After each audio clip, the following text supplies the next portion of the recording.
Hi, Martin. Good to see you. So, how are you doing? How are you doing? Thank you very much. Where are you now? So I'm in Slovakia, in Košice, close to Ukrainian border.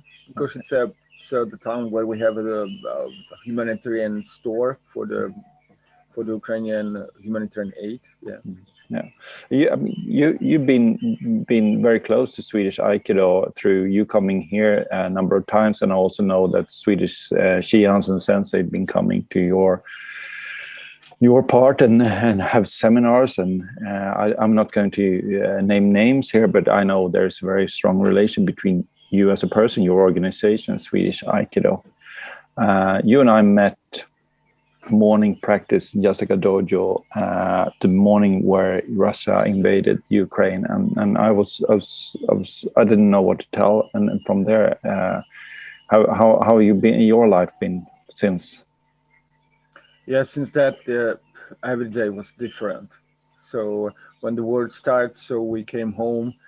I can talk about hours about the days. Each day was different. For example, as a former military officer for the logistics, I was deployed by. They take me from the as a teacher from the school where I teach to work for the NGOs to help them to support the material aid and the flow going to Ukraine. So I spent two weeks setting up the systems logistic for the Ukrainian, and so I was in Ukraine and Slovakia each day, maybe 2 times per day. So switching around. So how was the idea this Aikido for Ukraine? How was that formed? How was that? I guess it came quite natural. Thank you for the question. It was when I was working for the NGOs to set up the system logistic. So we went to Ukrainian. We were setting up the hub and spoke system to distribute the humanitarian aid to each part of for the whole Ukraine. So when we set up the system, so we deployed almost 1,000 tons of material.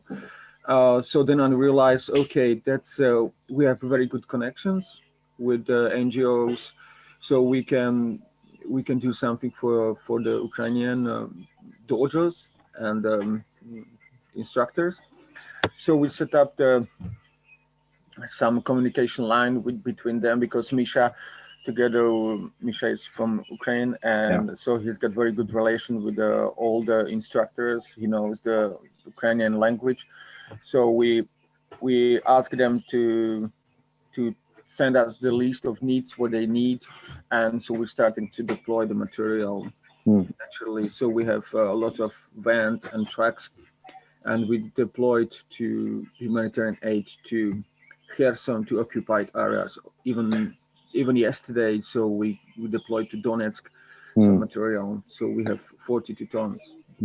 So in what way are you so material, you have material supply, but you support Aikido in Ukraine by other means as well, I guess?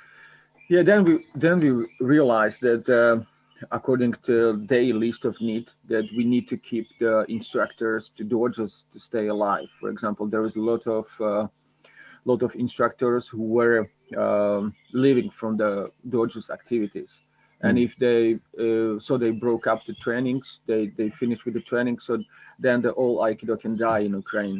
So we realized this crucial moment or point. So we started to set it up the system that we want to motivate them to stay active with the Aikido. And the priority is to keep the dojos where the kids are, because we want to build up some recovery system for the kids, even if the war is going on. So there needs to be something who helps the kids to stay. So Yeah. So some sign of normality for them as well, I guess. Yeah. So then they say that they need money, for example, to keep the dojo for the rental fee, and some good help for the instructors. That there's something. It's not a big money. So there is 82 euros minimum salary for Ukraine. So we decided to give all instructors to 100 euros per month for each instructor. Okay. But they have to prove they're active. Okay. Yeah. And the way you raising money is by organizing camp, I guess. I mean, of course, you can donate directly to your organization, but you also organize a couple of camps, right?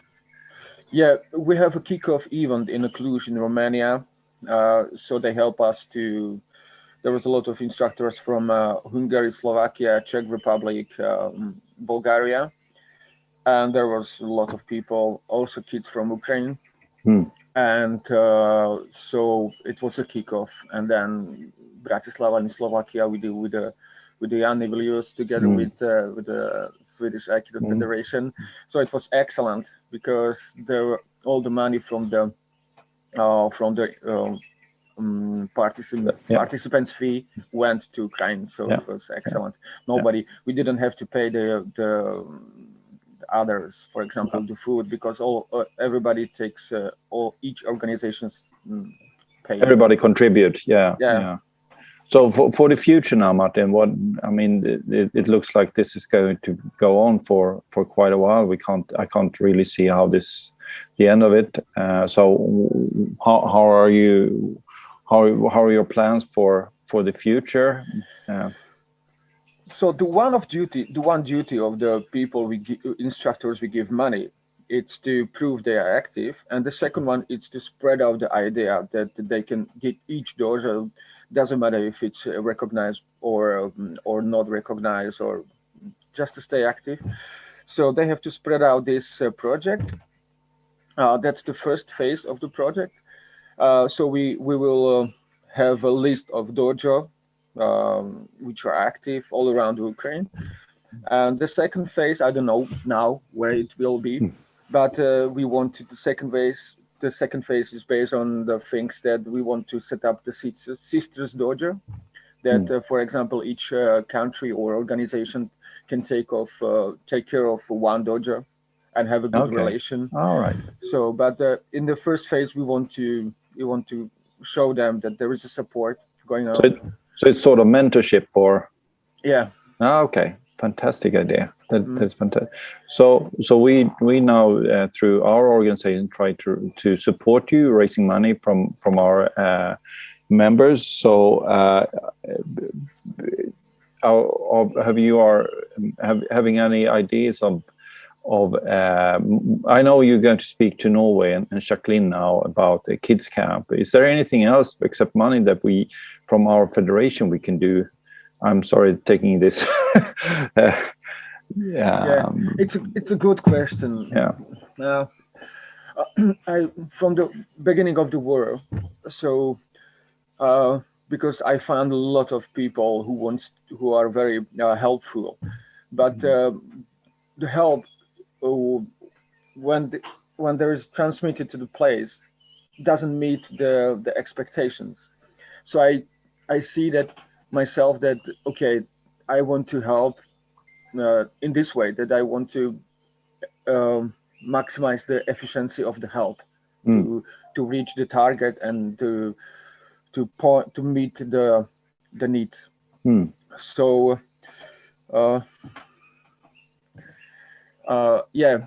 for example, we work with Jacqueline and Kezawa. Also, he organized in Colorado the meeting and for the raising the money for our project. But the money is the best way, I think, so far. I know there is a big gap about the information and the trust. But I'm so happy that we have this relation. I mean, we known each other for a number of years, and you, as I said, you have been very strong and long relations with many people within Swedish Aikido. So I'm really happy that that we can support you in any way that possibly. So I will encourage people to donate money to you through us, because it's going to make this easy. And I'm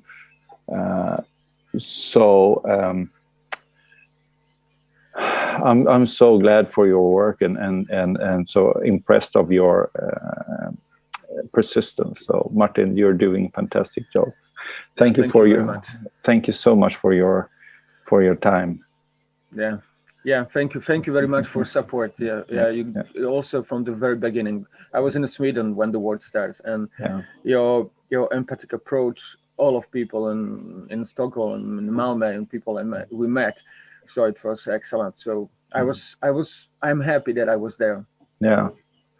So I'm going to stop the interview, and then we say goodbye properly. So bye for now.